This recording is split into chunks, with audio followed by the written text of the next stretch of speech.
Voilà. Donc nous saluons tous nos frères et sœurs qui nous écoutent dans cette série particulière donc d'études intitulée « Envoie la puissance sur ton peuple ». Nous parlons du Saint-Esprit, nous parlons donc de l'œuvre du Saint-Esprit, ce que le Saint-Esprit accomplit dans nos vies personnelles. Vous savez que nous avons déjà fait du terrain, donc on voit qu'on est, nous chrétiens, on est unis par le Saint-Esprit. C'est la première chose qu'on a vue. On a vu que nous sommes maintenant, que nous avons été sauvés, quand on s'est repenti à la croix du Calvaire, on est maintenant habité donc par le Saint-Esprit. Notre corps est devenu le temple du Saint-Esprit et cela s'est passé parce que nous avons été convaincus par le Saint-Esprit. C'est le Saint-Esprit qui nous a convaincus de péché, qui nous a montré que nous étions pécheurs, qui nous a amenés à la croix. Amen. Et c'est ainsi qu'on a pu être sauvés. Et on a vu dernièrement que nous avons été aussi fortifiés par le Saint-Esprit. Et nous allons voir aujourd'hui que maintenant on peut être baptisé dans le Saint-Esprit. Imaginez donc un baptême dans le Saint-Esprit. Si vous voulez bien, on va relire un passage, premièrement dans l'Évangile de Luc. Si vous voulez bien, aller dans l'Évangile de Luc, au dernier chapitre de l'Évangile de Luc, chapitre 24. Chapitre 24. Alléluia. Au verset 46.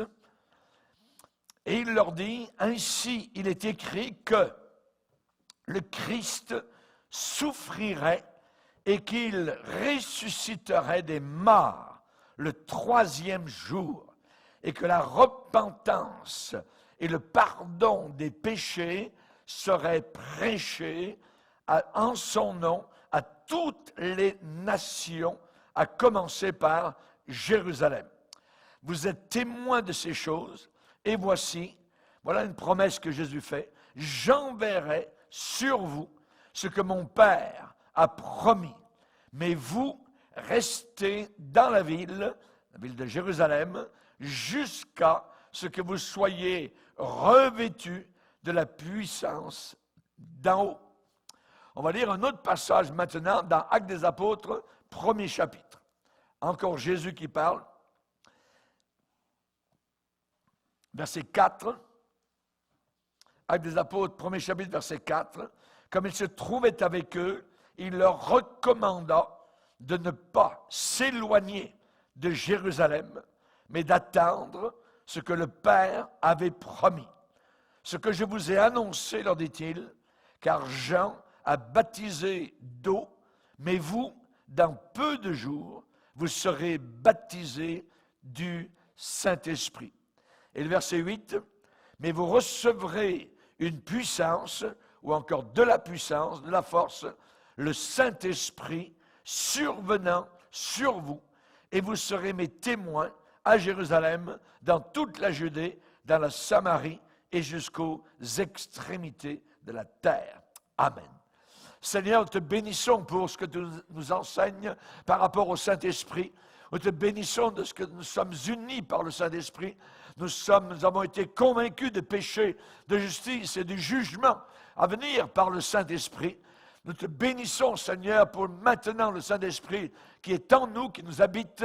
Et nous allons voir aujourd'hui que tu nous baptises dans le Saint-Esprit. Aide-nous, s'il te plaît, Seigneur, à comprendre et à recevoir cette merveilleuse manifestation qui est celle de la troisième personne de la Trinité. Amen et Amen. Et nous prions cela dans le nom de Jésus. Et tout le peuple dit Amen. Gloire à Dieu. On peut s'asseoir, frères et sœurs. Alléluia. Gloire au Seigneur. Vous savez, aujourd'hui, soit qu'il y a un refus total de Jésus, on le repousse, on ne le veut pas, ainsi de suite, ou alors ceux qui ont goûté le salut, eh bien, ne sont jamais rassasiés de Jésus. Ils veulent en savoir encore plus. Ils en demandent toujours plus. Et évidemment, donc, il y a dans ce domaine-là certaines personnes qui ont une très grande faim, du Seigneur, des choses de Dieu, et spécialement, ils ont des questions sur le baptême dans le Saint-Esprit. Est-ce que le baptême dans le Saint-Esprit est la même chose que le salut? Eh bien, nous allons voir que ce sont deux expériences totalement différentes. Et qu'à la Pentecôte, où pour la première fois, pour la toute première fois, le Saint-Esprit est descendu sur 120 personnes, ces gens-là étaient déjà sauvés. C'était des gens qui avaient marché avec Jésus, certains pendant 3 ans. Donc, ils aimaient Jésus, ils croyaient en Jésus, et donc, ce n'étaient pas des gens qui étaient perdus. Et ils n'ont pas été sauvés le jour de la Pentecôte. Mais le jour de la Pentecôte, ces gens sauvés ont reçu une autre expérience pour la toute première fois, appelée le baptême dans le Saint-Esprit. Et le Seigneur, qu'est-ce qu'il fait? Eh bien, en revêtant, je dirais, quelqu'un du Saint-Esprit, en inspirant une personne par le Saint-Esprit, en saisissant une personne par son esprit, eh bien, Dieu parle au travers de cette personne, Dieu agit au travers de cette personne, Dieu avertit au travers de cette personne qui est remplie à déborder du Saint-Esprit, et Dieu peut même secourir au travers de cette personne-là. Cette personne devient un canal puissant de bénédiction. Pour son peuple, autant que pour les non-croyants qui vont venir convaincus au travers du message qui est prêché par quelqu'un qui est rempli du Saint-Esprit. L'apôtre Pierre, qui a été rempli du Saint-Esprit, qui a été baptisé du Saint-Esprit, a été le prédicateur de la Pentecôte, et au travers d'une seule prédication, 3000 personnes ont donné leur vie à Jésus-Christ. Et la Bible dit, Pierre rempli du Saint-Esprit leur déclare. C'est là que la prédication de l'Évangile du salut a commencé. Pierre rempli du Saint-Esprit. Et c'est merveilleux d'écouter quelqu'un parler, prêcher, qui est rempli du Saint-Esprit, parce que ça coule, je dirais, de façon quasiment automatique. Ce n'est pas, on ne cherche pas les mots, quoi que ce soit. Il y a un flot. Jésus a parlé donc d'un flot qui sortirait de notre cœur. Comment ça se passe? Eh bien, c'est que le Saint-Esprit est une personne. Il est une personne, et dans l'Ancien Testament, il agissait. Le Saint-Esprit a toujours existé, il est Dieu, voyez. Et dans l'Ancien Testament, on voit par exemple, du temps de Moïse, il y a eu 70 anciens d'Israël, et il est dit qu'il mit le Saint-Esprit sur les 70.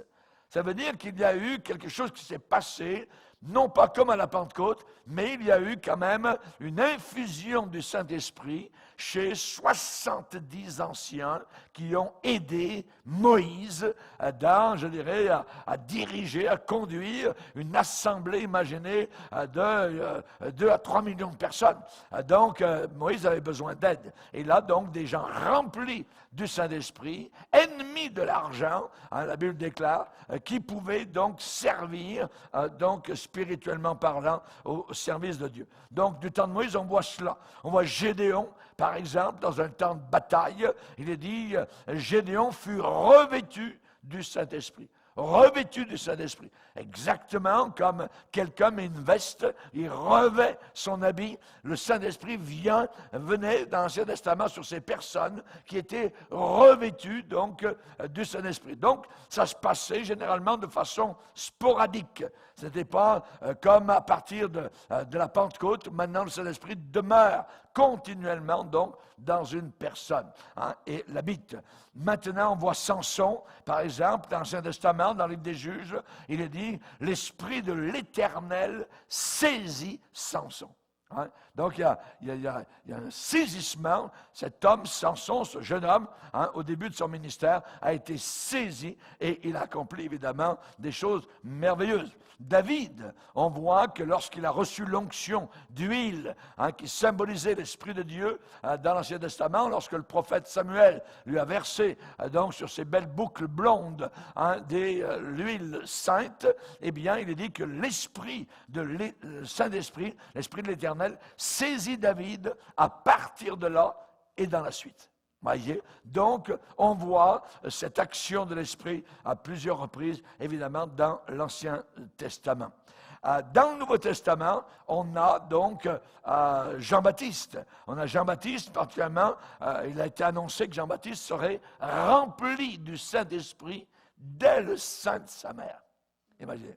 Là, c'est quelque chose d'assez particulier. Donc, dès le sein de sa mère, Jean-Baptiste allait être rempli du Saint-Esprit. Et Jésus, plus tard, va dire que Jean-Baptiste, eh bien, était feu et flamme. Hein. Pourquoi? Parce qu'il était rempli du Saint-Esprit. Et là, il pouvait annoncer, il pouvait déclarer donc des paroles, n'avait pas peur d'Hérode, n'avait pas peur des hommes politiques, n'avait pas peur de n'importe qui, donc, et il est allé jusqu'à la mort, jusqu'à, évidemment, donc, au bout de son message l'a amené dans une prison où il a été décapité à cause d'une petite danse.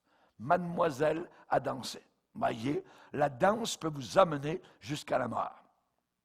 Jean-Baptiste en est mort à cause de la petite fille, la jeune fille, qui a dansé une danse sensuelle devant Hérode. Hérode était tout ébahi, un peu dans l'ivresse, le jour de son anniversaire, et là c'était une fête, et il a dit, demande-moi ce que tu veux, je te donnerai, serait-ce la moitié de mon royaume.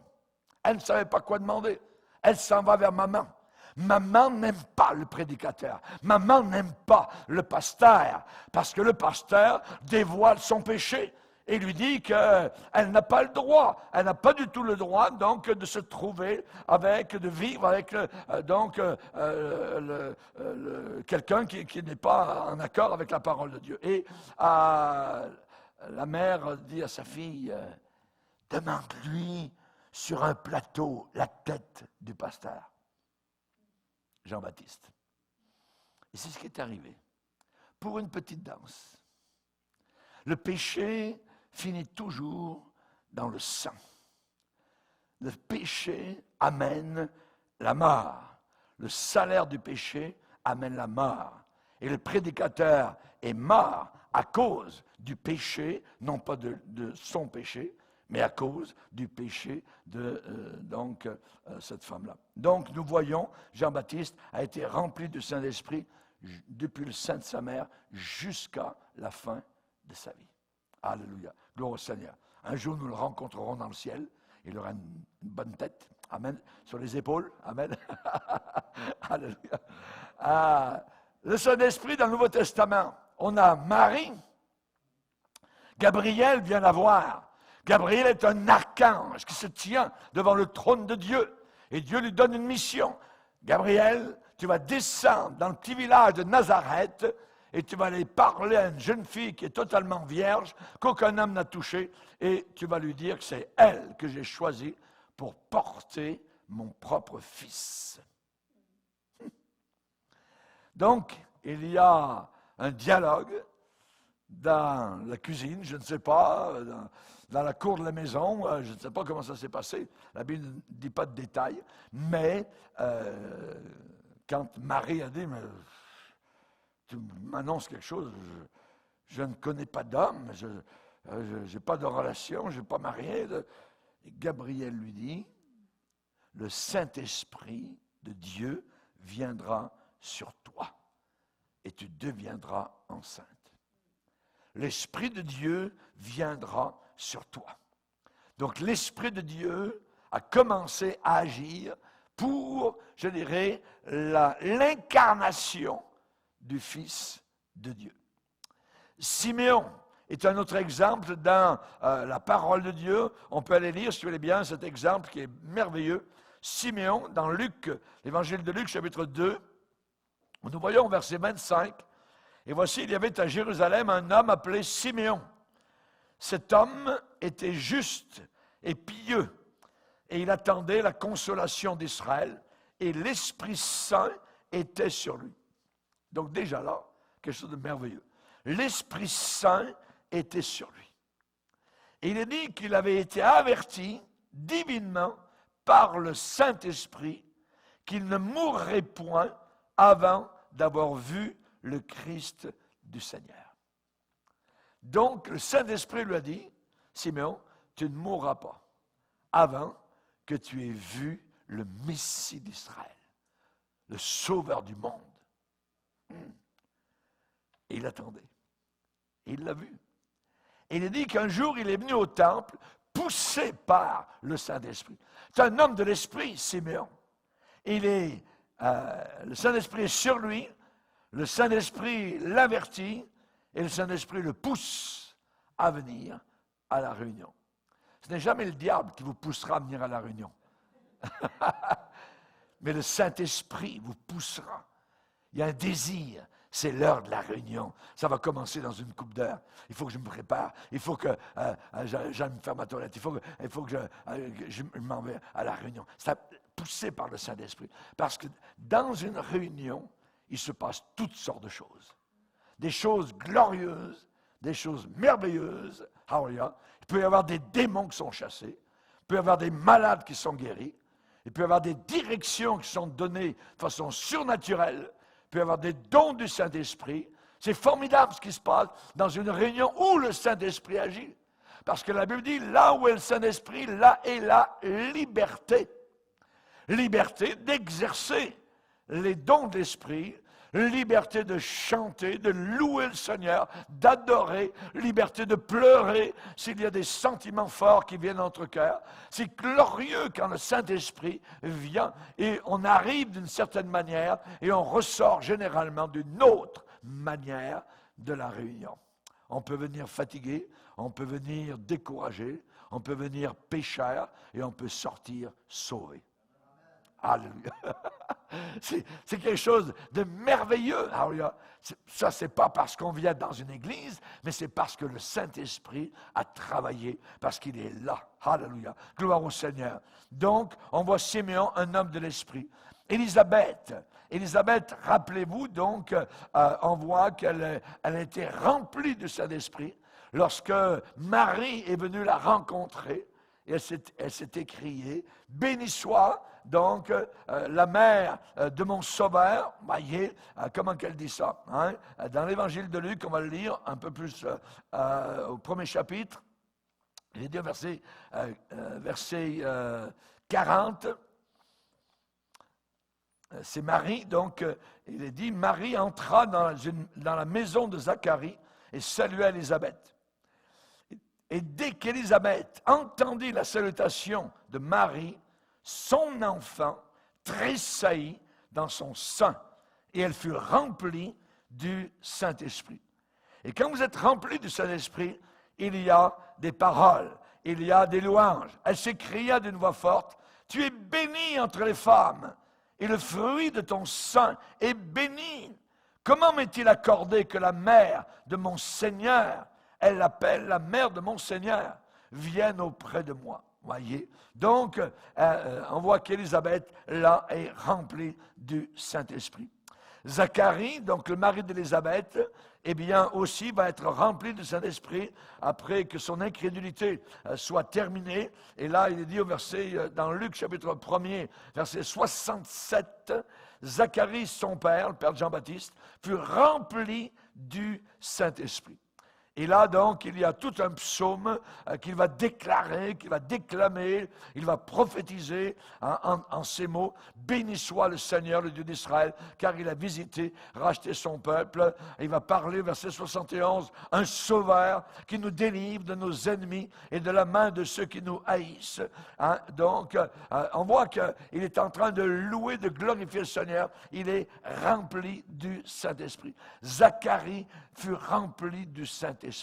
Et quand on est rempli de l'Esprit, il y a des choses glorieuses qui arrivent. Alléluia. Lorsqu'on a cherché dans l'Église naissante des gens pour aider aux choses manuelles de l'Église, eh bien on a institué les diacres et les diaconesses.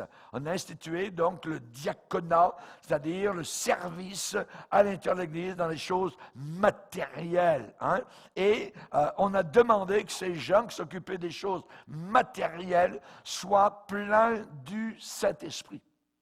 Même pour planter un clou, même pour servir des repas aux tables, ces gens devaient être remplis du Saint-Esprit. Donc on voit, même pour les diacres, là encore, Jean, Patmos, vous voyez, quand il est en prison, il est enfermé, il est confiné sur une île à Patmos à cause de l'Évangile, à cause de sa foi en Jésus-Christ. Ça dit qu'il fut ravi en esprit. Le Saint-Esprit l'a emmené jusqu'au ciel. Il a été rempli, évidemment, donc du Saint-Esprit. Et il a vu le trône de Dieu. Il a vu des choses glorieuses et merveilleuses. Alléluia. Gloire au Seigneur. Et on pourrait continuer, évidemment, donc à parler de l'Esprit dans le Nouveau Testament. Alors, quelle est la prophétie vis-à-vis du baptême dans le Saint-Esprit? Eh bien, ça nous vient de Joël, le prophète Joël. Si vous voulez bien, on va aller dans l'Ancien Testament. Joël, chapitre 2, Joël chapitre 2, et c'est le Seigneur Jésus qui parle.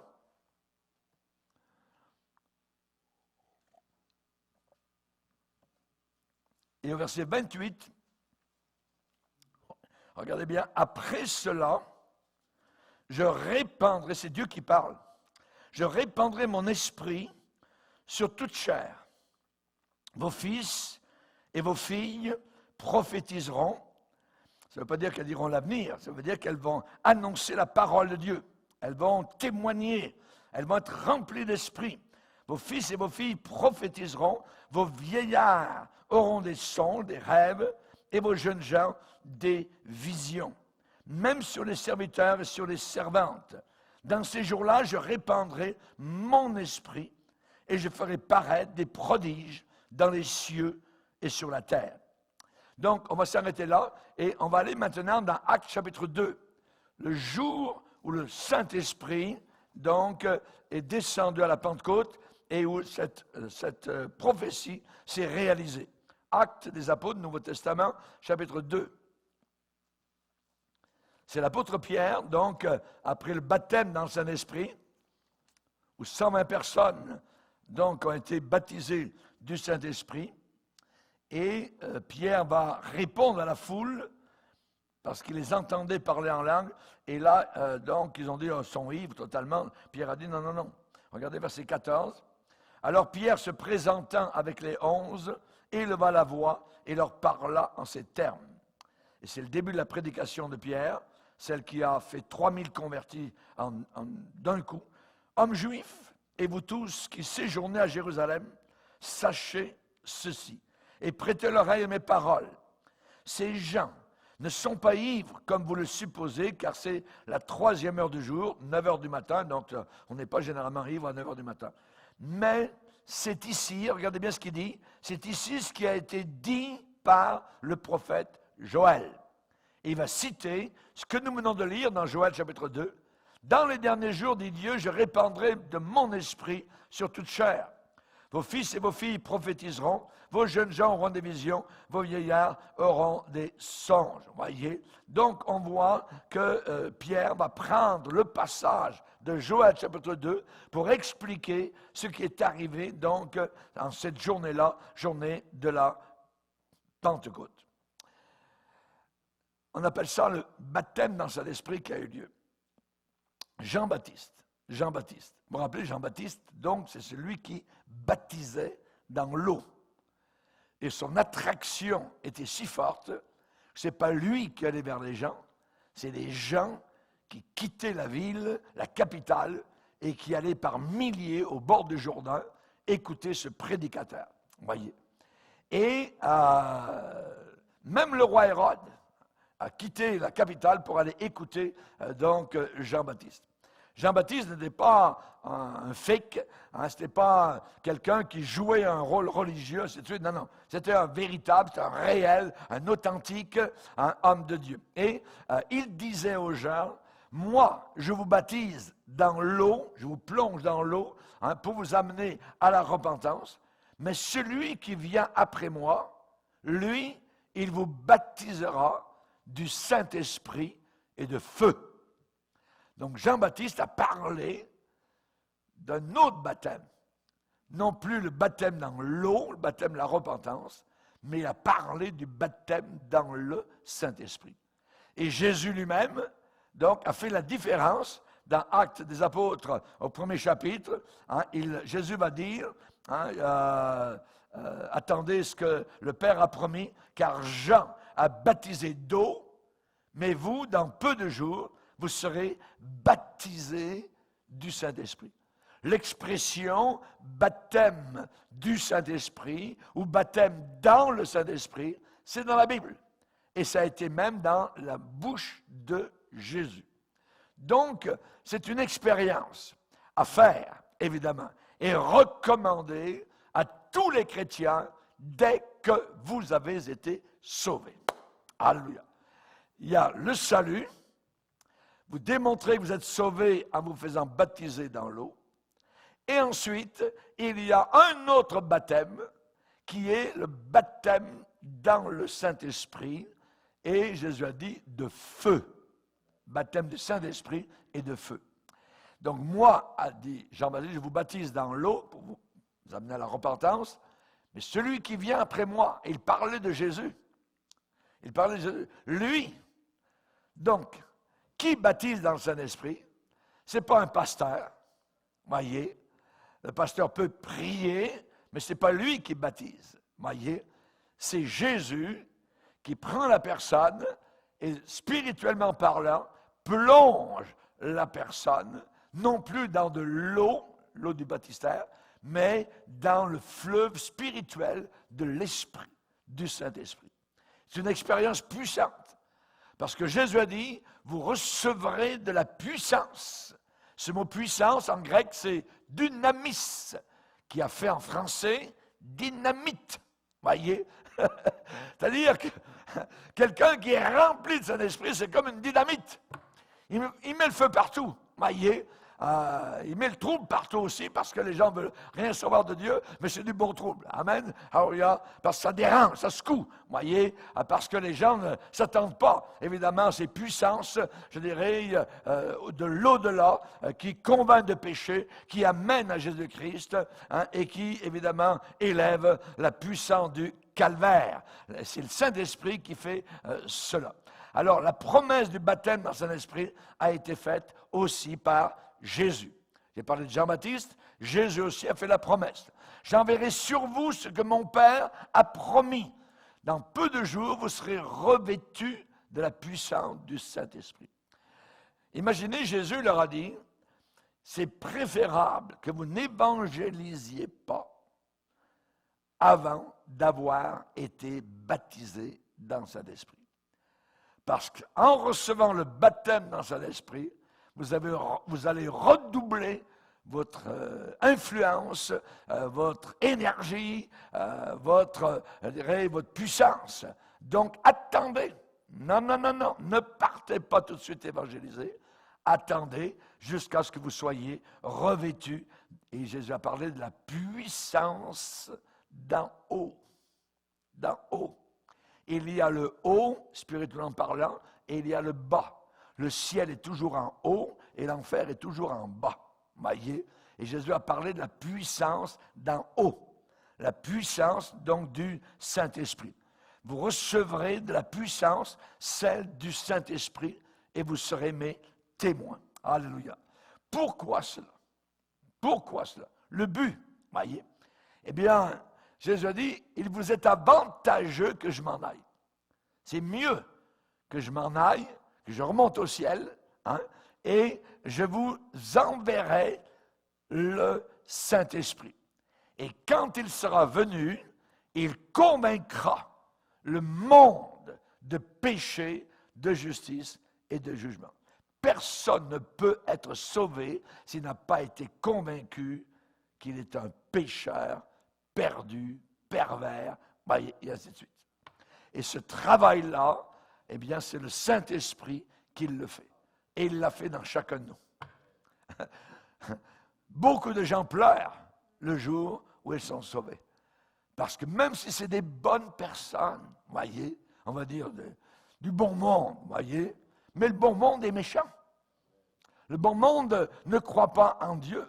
Le plus grand péché, ce n'est pas adultère, voler, mentir. Non. Le plus grand péché, Dieu n'enverra jamais personne en enfer parce qu'ils sont adultères, parce qu'ils sont des voleurs, parce qu'ils sont des menteurs. Non. Dieu enverra les gens en enfer parce qu'ils n'ont pas cru. Ils n'ont pas cru dans la bouée de sauvetage qui leur a été lancée. Simplement pour ça. Jésus est venu sauver des pécheurs. Il est venu te sauver. Il est venu me sauver. Hallelujah. Et il nous a envoyé la bouée de sauvetage. Et les gens disent, bon, pas besoin de ta bouée de sauvetage. Ah ouais? Mais tu es en train de couler. Voyez. Donc, il faut évidemment accepter cette bouée et s'y appuyer solidement jusqu'à notre dernier souffle. C'est Jésus qui est venu.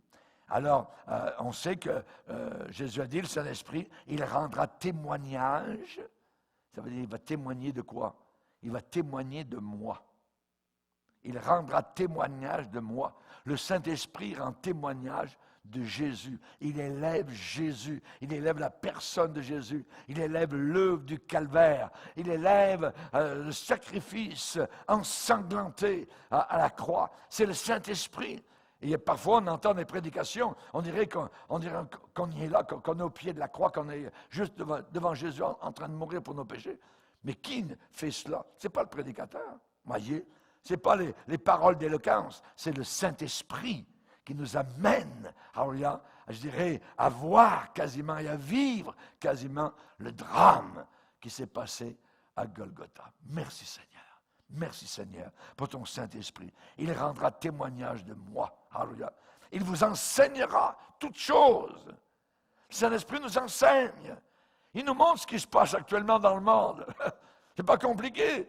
Tous les gens s'en vont vers l'Antichrist. Ils vont courir après la puce, après la marque dans leur main droite. La Bible dit depuis 2000 ans dans Apocalypse chapitre 13. Nous le savons. Et c'est le Saint-Esprit qui nous a révélé ces choses-là. Alléluia. Il vous enseignera toutes choses. Et il vous rappellera tout ce que je vous ai dit. Parfois, il y a des paroles qui nous viennent dans le cœur pendant qu'on est dans la journée, en train de marcher ou dans la voiture. Il y a une parole qui vient. C'est une parole de Jésus. Qui fait ça? C'est le Saint-Esprit. Le Saint-Esprit nous rappelle donc certaines paroles que le Seigneur a dites. Alléluia. Alors évidemment, il faut se préparer.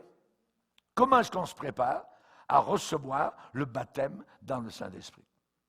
Moi, par exemple, avant de baptiser des personnes, je pourrais les baptiser le jour où ils sont sauvés. Je n'aurai pas de problème avec ça. Mais, généralement, donc, il faut que les gens puissent connaître un petit peu certains éléments, à quoi ils s'engagent, tout ça. Donc, généralement, on les enrôle dans un petit cours. Donc, chaque leçon a 2 pages avec quelques questions. Qui se trouvent toutes dans la Bible, tout ça, pour savoir qu'est-ce que c'est l'Église, qu'est-ce que c'est la prière, qu'est-ce que c'est la Bible, qu'est-ce que c'est, donc, le retour de Jésus, tout ça. Et ensuite, donc, c'est je dirais, une connaissance sommaire, mais quand même, et après cela, on voit s'ils continuent à suivre le Seigneur ou s'ils viennent aux réunions juste une fois en passant, c'est très bien, merci pasteur, puis on ne les revoit plus, voyez. Donc, on ne peut pas baptiser dans l'eau des gens comme ça. On baptise des gens qui sont affermis, donc, dans les Saintes Écritures, qui prennent évidemment donc leur force dans le Seigneur, au travers des réunions, et qui décident que leur Église, eh bien, ça va être là. C'est là. Donc, on s'enracine quelque part. Un chrétien ne peut pas être flottant tout seul, là, d'un côté et d'autre, ainsi de suite. Non, non, on n'est pas comme cela. Donc, et ces gens-là, donc, ensuite, on les baptise. Il y a une préparation. On leur dit, donc, qu'est-ce que c'est que le baptême? C'est une identification, le baptême dans l'eau, c'est une identification à Jésus-Christ, dans sa mort, et ensuite, dans sa résurrection. Donc, il y a une préparation, voyez, pour le baptême dans Saint-Esprit. Comment est-ce que l'on se prépare? Voyez, à recevoir la puissance du Saint-Esprit. La Bible dit que Dieu donne le Saint-Esprit à ceux qui le lui demandent. Il y a des chrétiens qui ne demandent jamais le Saint-Esprit. Et donc, ils n'ont pas la puissance du Saint-Esprit, même si le Saint-Esprit demeure dans leur cœur. Il y a une différence parce que quand vous avez été sauvé, le Saint-Esprit est en vous. Vous habite, il est là. Voyez? Mais ça ne veut pas dire que vous avez la puissance du Saint-Esprit, par le baptême dans le Saint-Esprit. Le baptême dans le Saint-Esprit accorde de la puissance, de la force à ce chrétien.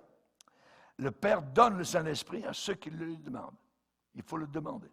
Voyez, Je me rappelle quand j'étais encore dans la marine, je le demandais de tout mon cœur, Seigneur, je veux recevoir le baptême dans un prix, je le demande, je le demande. Dès que j'avais un petit 5-10 minutes, je montais sur un pont supérieur du navire, même si j'étais en mer, voilà, puis je m'enfermais à l'intérieur, tout ça dans le noir, puis à genoux, là, sur le plancher, je criais à Dieu, Seigneur, baptise-moi dans son esprit, je le veux, Seigneur, je le demandais, je le voulais, voyez.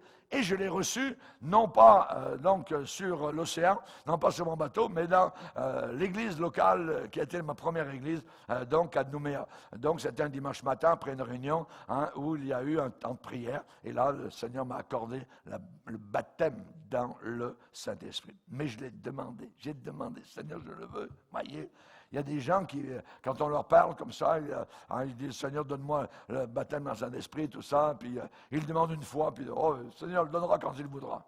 Ça, ces gens-là, ils ne le recevront jamais. Vous voyez? Parce que le Seigneur ne le donne pas quand il le veut, c'est quand nous le voulons, quand nous le désirons, quand nous le cherchons. Dieu donne son Saint-Esprit à ceux et celles qui le lui demandent de tout leur cœur. Jésus a dit, si quelqu'un a soif, le problème de l'Église, la fin des temps, c'est que les gens n'ont pas soif de Dieu. Voyez? S'il n'y a pas soif de Dieu, on a souvent dit, essayez de mener un cheval à l'eau. Voyez, s'il n'a pas soif, il va mettre le museau dans l'eau, mais vous pouvez le plonger, même le museau, il ne boira pas plus. Voyez? Il y a des gens qui sont, je dirais, imbibés parfois de la parole de Dieu, mais ça ne veut pas dire qu'ils ont soif de Dieu. Il faut avoir soif du Seigneur. Il faut en vouloir véritablement du Seigneur. Si quelqu'un a soif, qu'il vienne à moi et qu'il boive, a dit Jésus. De quoi Jésus parlait-il? Jean chapitre 7. Il parlait du Saint-Esprit. Il parlait du Saint-Esprit que devaient recevoir ceux qui croiraient en lui. En réalité, il parlait du baptême dans le Saint-Esprit. Il faut y croire. Il y a des gens qui n'y croient pas. Vous avez tout un domaine, généralement parmi, je dirais, la dénomination baptiste, où on vous fait croire que quand vous avez été sauvé, vous avez été baptisé dans le Saint-Esprit. Non, pas du tout. Vous avez été sauvé. Vous avez été sauvé. Le Saint-Esprit est venu dans votre cœur. Mais ça ne veut pas dire que vous avez reçu le baptême dans le Saint-Esprit. Regardez par exemple à Samarie, Actes chapitre 8, les gens sont baptisés dans l'eau, ils passent par les eaux, et ça dit dans le texte, Actes chapitre 8, mais le Saint-Esprit n'était tombé sur aucun d'eux. Expliquez-moi ça. Vous voyez? C'est inexplicable à quelqu'un qui a été, je dirais, enseigné par les baptistes.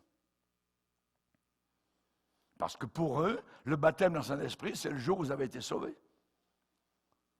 Et ce n'est pas vrai. Par exemple, l'apôtre Paul arrive à Éphèse. Et dans Acte 19, il va dire aux gens, il y a une douzaine de personnes qui sont là, « Avez-vous reçu le Saint-Esprit quand vous avez cru? » De quoi Paul parle-t-il?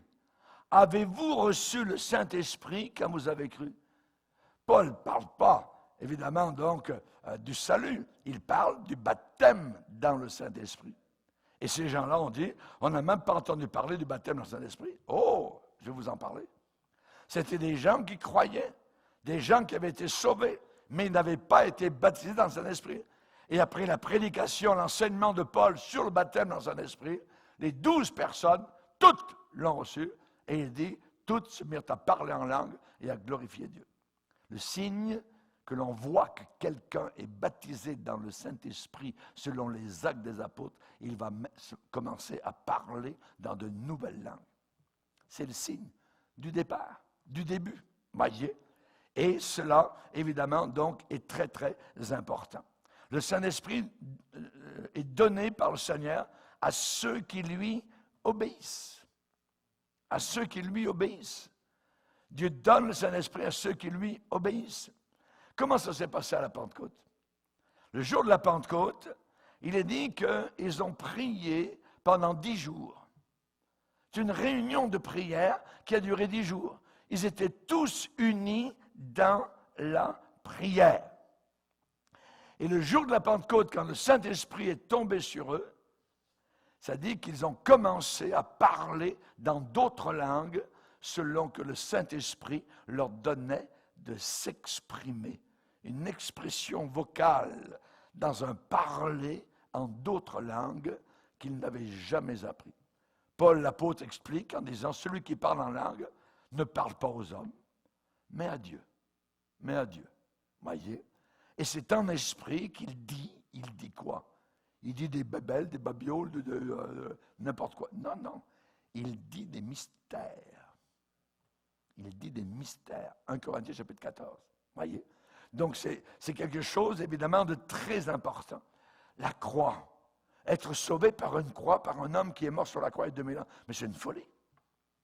Et quand on parle de baptême dans le Saint-Esprit, et quand je vous enseigne, que je vous dis, si vous n'avez jamais parlé en autre langue, vous n'avez pas été baptisé dans le Saint-Esprit, selon les actes des apôtres. Mais c'est une folie. Voyez, parler en langue. Oui, mais c'est la folie de Dieu est plus grande que la sagesse des hommes. Et nous croyons tous que Dieu, l'apôtre Paul, vous êtes en bonne compagnie avec un fou, avec Paul, il dit, je bénis Dieu de ce que je parle en langue, plus que vous tous. Il savait, évidemment. Et quand on parle en langue, qu'est-ce qui se passe? L'intelligence demeure stérile, ne travaille pas. Et l'esprit, la partie spirituelle, eh bien, est avec Dieu. Donc, elle est reposée dans le Seigneur. C'est un miracle. Et Jésus l'avait prédit, Marc chapitre 16, « Voici les miracles qui accompagneront ceux qui auront cru. » Que d'incrédules, même dans l'Église, hélas. Voyez. Mais voici les miracles qui accompagneront ceux qui auront cru. Ils parleront de nouvelles langues.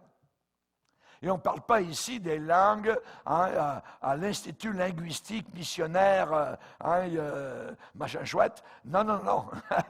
On parle évidemment d'un parler en langue, voyez, pour s'édifier, pour louer le Seigneur. Celui qui parle en langue ne parle pas aux hommes. Personne ne le comprend. Personne ne le comprend. Même pas la personne qui parle. Moi, que je parle en langue, je ne comprends pas ce que je dis. Voyez, mais je suis édifié. Je suis bâti dans la foi. Alors, et c'est bon, chaque chrétien devrait parler au moins une demi-heure, je dirais, chaque matin en langue au Seigneur. Si vous avez été baptisé dans son esprit, vous allez partir au travail édifié. Édifié, solidifié dans la foi. Alléluia. Gloire au Seigneur. Il faut qu'il y ait obéissance à la parole de Dieu. À Damas, on voit l'apôtre Paul qui a été baptisé dans le Saint-Esprit. Et c'est donc Ananias qui a prié pour Paul pour qu'il reçoive le Saint-Esprit. Paul était déjà sauvé. Il avait vu Jésus sur le chemin de Damas, mais il n'était pas baptisé dans le Saint-Esprit. Et c'est Ananias qui est venu prier pour lui, le Seigneur l'a guidé vers la maison même où il se trouvait. Dieu lui a dit la rue, voyez, où il se trouvait, pour aller prier pour cet homme-là. Donc, on voit que Dieu conduit toutes choses. À Samarie, chaque fois que Pierre et Jean priaient pour ces nouveaux, baptisés dans l'eau, mais qui n'étaient pas baptisés dans le Saint-Esprit, eh bien, ils se mettaient à parler en notre langue, au point qu'un ancien sorcier, un ex-sorcier, a demandé à Pierre, je vais te donner de l'argent pour que je reçoive ce don, parce qu'il était bouleversé de voir la puissance de Dieu à chaque fois que l'apôtre Pierre et Jean priaient. Et c'est la raison pour laquelle, donc, avec ces nouveaux convertis, ils n'ont pas demandé à machin chouette, donc, de venir prier. On ne peut pas imposer les mains pour que ce soit des gens reconnus, qui, évidemment, imposent les mains. Ne vous laissez jamais imposer les mains par quiconque, parce que vous ne savez pas ce que cela peut communiquer à votre vie. C'est un danger. Voyez, il faut faire très, très attention. Voyez, à moins de connaître, évidemment, la personne, d'avoir un témoignage solide de la personne. Donc, attention vis-à-vis de ces choses-là. Jésus a dit, vous recevrez de la puissance. La puissance. Vous regardez un homme, par exemple, mais quelle puissance? Je vais vous donner un exemple. L'apôtre Pierre, il était apôtre, il avait été appelé de Jésus. Il a dit devant la petite femme, je ne connais pas Jésus. Ouais, tu fais partie de... Non, il est en train de trahir. Et il ne veut pas s'identifier au petit groupe.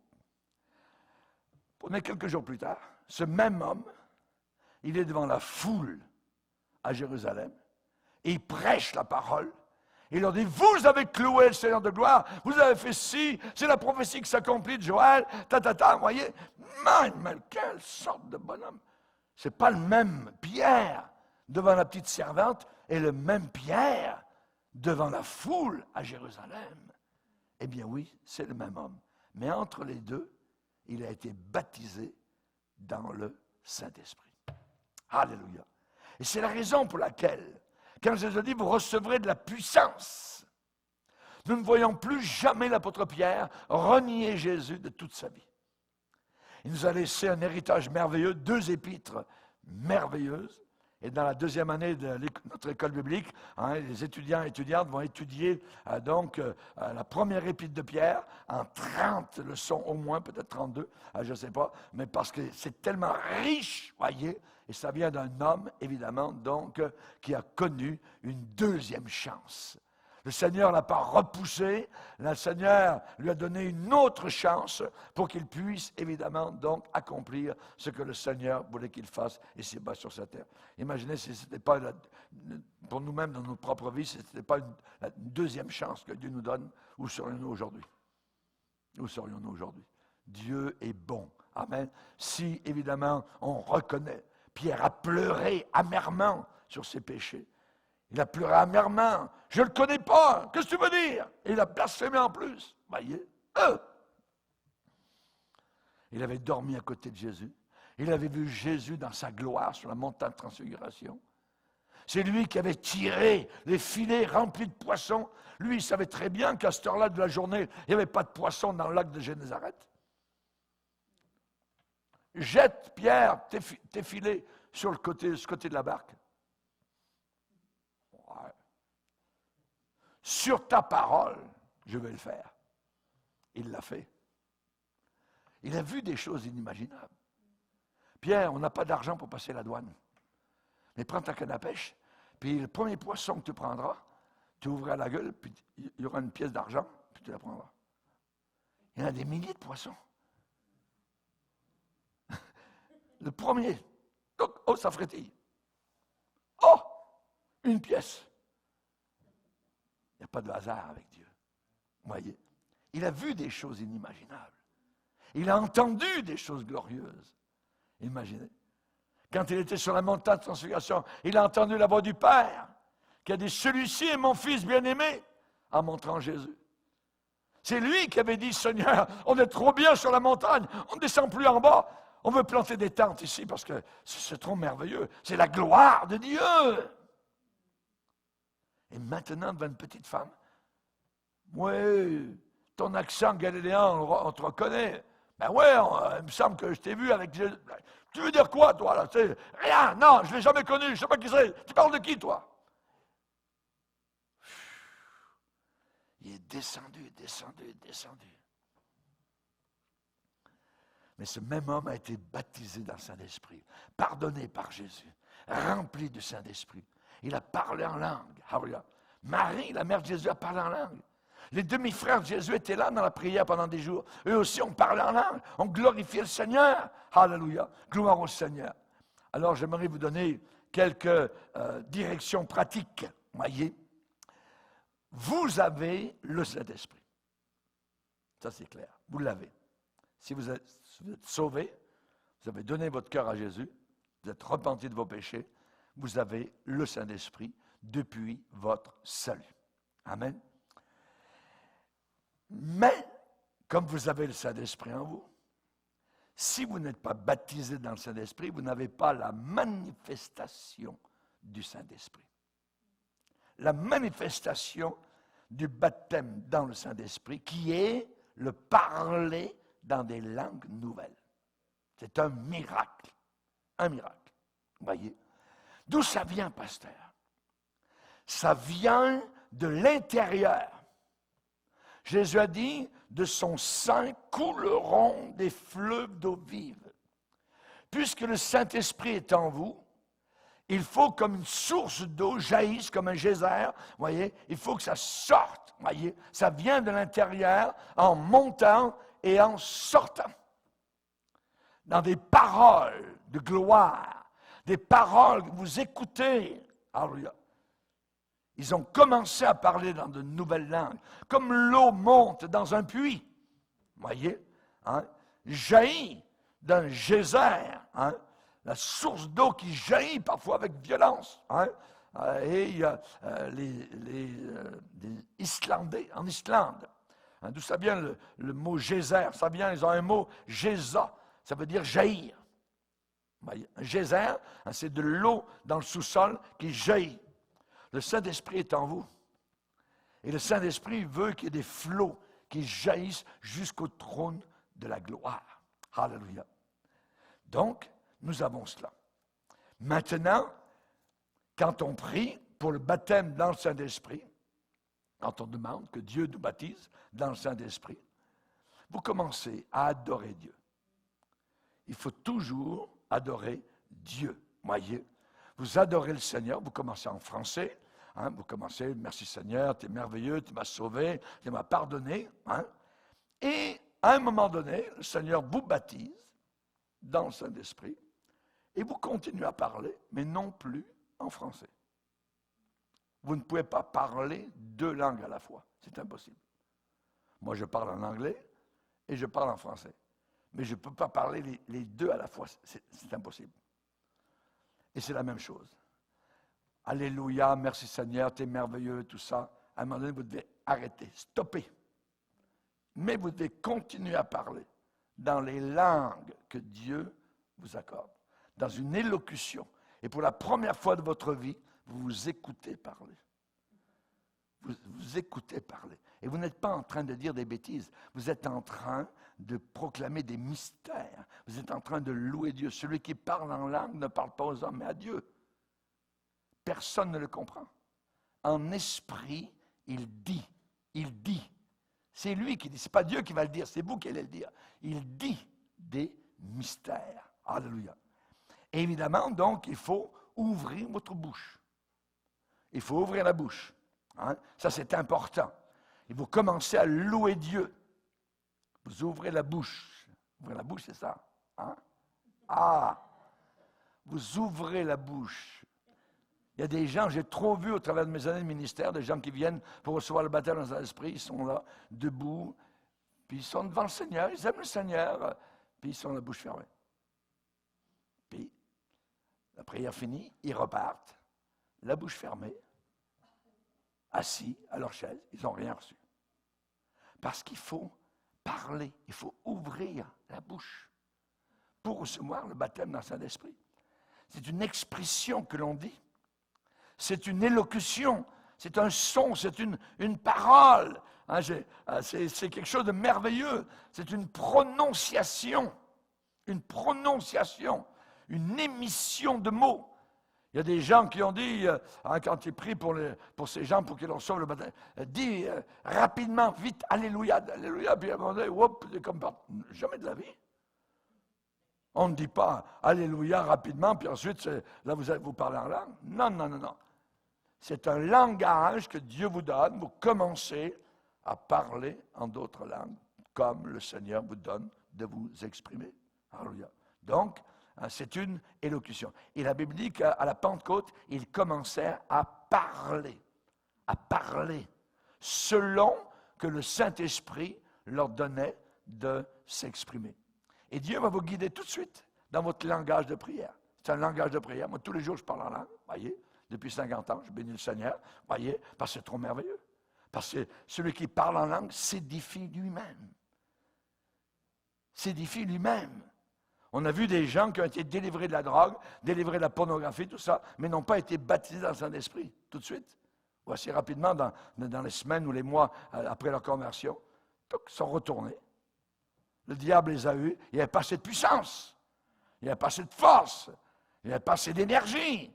Voyez, Jésus a dit, vous recevrez, ça veut dire on ne l'a pas, vous recevrez de la puissance quand le Saint-Esprit viendra sur vous.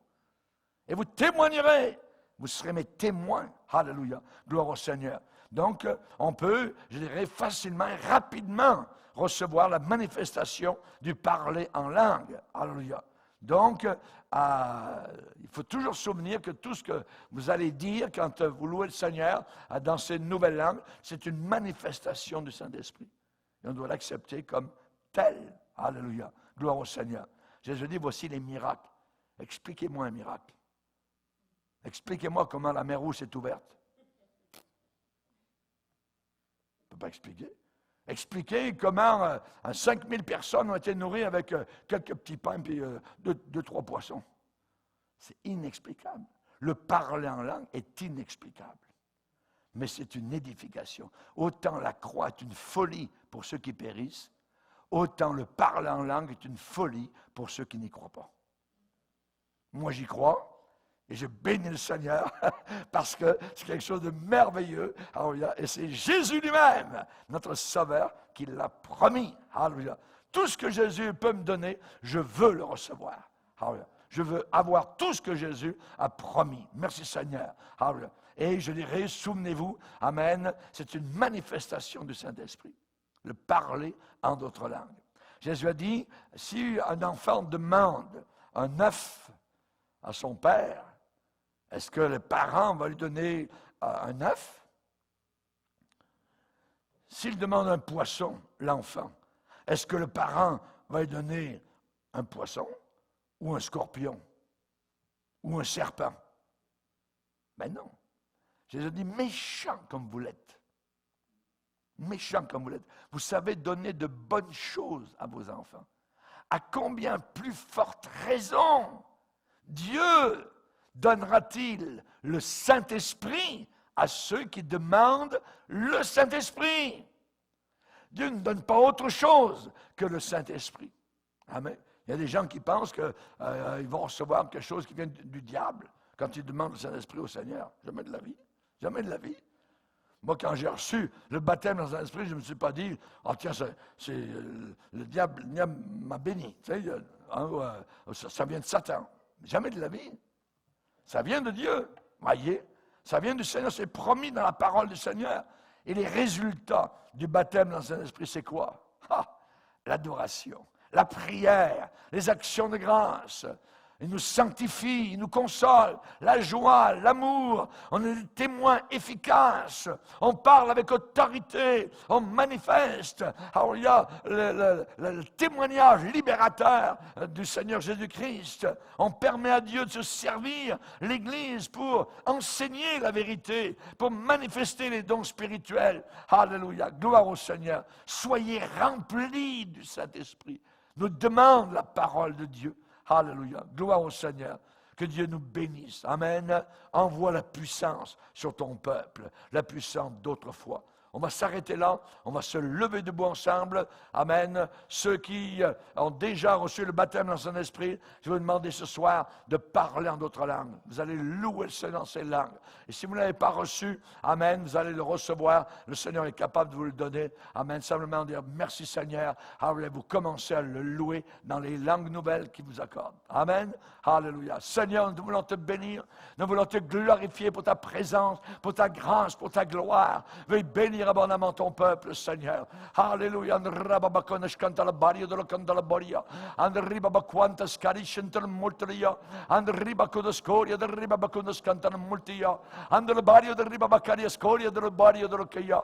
And the mario de ribabicoria scoria de ribabaconia. And the bario de ribabacora scenda maya curia. And the mario de ribabacoria scantala bario de ria. Alléluia. Alléluia. Alléluia, Seigneur. Tu es merveilleux, tu nous remplis, tu nous renouvelles. Tu es un Dieu vivant, Seigneur. Tu baptises maintenant même, Seigneur, dans le Saint-Esprit, nos frères, nos sœurs. Alléluia. De rabakodesh cantala bario de Rocondia. And the morte de scentale bario de ribacodeskaia. And the morte de scentelia. And the bario de ribabacodes cantala bario de ria. Alléluia. Alléluia. Celui qui parle en langue ne parle pas aux hommes, mais à Dieu. Personne ne le comprend. En esprit, il dit des mystères. Alléluia. À toi toute la gloire, Seigneur. Ta folie est plus grande que la sagesse des hommes. À toi la puissance. Alléluia, Jésus. Tu es le Dieu vivant, Seigneur. Alléluia, ressuscité des morts. À toi la gloire, Seigneur. Andele bario de ribabocolo scoria de martiria. Andele morio de ribabocolo scandale bario de rio. Indre scod riba kinamaya. Indre scod ribabocolo scandale baya. Indre mario de ribacolo scoria mukia. Andia maculi scandale mario de rio. Alléluia, roi de gloire. Dieu de merveille. merveille, Dieu de puissance, Seigneur. Alléluia, tu es vivant, tu es ressuscité, Seigneur. Alors, tu baptises actuellement dans le Saint-Esprit. Tu bénis les frères et sœurs, Seigneur. Alléluia, merci mon Père, merci mon Sauveur, mon Dieu, mon Roi. Merci pour les miracles, Seigneur, que tu accomplis, Seigneur, et qui accompagnent ceux qui croient. Ceux qui croient, Alléluia, de monte le chantelia. Alléluia, Jésus, Jésus. Tu es vivant, Seigneur. Alléluia, bientôt nous te verrons dans la gloire. Alléluia, remplis mon frère, remplis ma soeur, Seigneur. Renouvelle mon frère et ma soeur. Alléluia, encourage-les, Seigneur. Alléluia, dans ce don merveilleux, Seigneur. Dans ce parler en langue, Seigneur. Alléluia, tu donnes de la puissance, Seigneur. Tu as dit, vous recevrez de la puissance quand le Saint-Esprit viendra sur vous. Alléluia, merci Jésus. Béni soit ton nom, Seigneur. Alléluia, alléluia. À toi la gloire, Seigneur. Remplis, remplis, remplis. Alléluia, les vases à déborder, Seigneur. Alors, ta parole nous dit, soyez remplis du Saint-Esprit. Alléluia, merci mon Sauveur. À toi soit toute la gloire. À toi soit la victoire, Seigneur. Tu es le Dieu merveilleux. Tu es le Dieu puissant. Alléluia, nous t'aimons, Seigneur. Nous ne t'avons pas vu, Seigneur, mais tu nous as remplis, tu nous as renouvelés, tu nous as sauvés, tu nous as unis, Seigneur. Alléluia, tu as fait habiter ton Saint-Esprit en nous, Seigneur. Alléluia, tu nous as baptisés dans le Saint-Esprit. Oh, gloire à Dieu, gloire à ton nom, Seigneur. Quelle joie te servir, quelle joie te connaître, Seigneur. Alléluia, nous ne sommes plus dans la mort, nous ne sommes plus, Seigneur, dans les ténèbres, nous sommes dans la lumière, nous sommes avec toi, nous servons le Dieu vivant et vrai. Alléluia, alléluia, gloire à Dieu, gloire au Sauveur, sois béni, sois adoré. Alléluia, toi qui es adorable, Seigneur, nous fléchissons les genoux devant toi. Merci, merci notre Père, nous avons donné ton Fils, merci nous avons donné le Saint-Esprit. Gloire à Dieu, gloire à ton nom, Seigneur. Alléluia, sois béni, sois glorifié, béni soit le nom du Sauveur. Alléluia, gloire à Dieu, que Dieu soit béni. Alléluia, on va glorifier le Seigneur. On va